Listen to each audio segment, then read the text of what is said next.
حضرت علی رضی اللہ تعالیٰ عنہ کے اقوال۔ قول نمبر 1، کسی پہ بھروسہ کرو تو آخر تک بھروسہ کرو، آخر میں یا تو ایک اچھا دوست ملے گا یا ایک اچھا سبق۔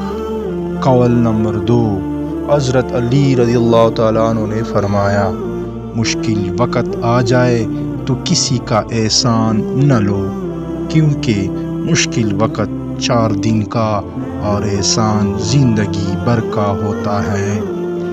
قول نمبر 3، حضرت علی رضی اللہ تعالیٰ عنہ نے فرمایا، رزق کے پیچھے اپنا ایمان خراب مت کرو، کیونکہ رزق انسان کو ایسے تلاش کرتا ہے جیسے مرنے والوں کو موت۔ قول نمبر 4، حضرت علی رضی اللہ تعالیٰ عنہ نے فرمایا، جب تم دنیا کی مفلسی سے تنگ آ جاؤ اور رزق کا کوئی راستہ نہ نکلے تو صدقہ دے کر اللہ سے تجارت کر لیا کرو۔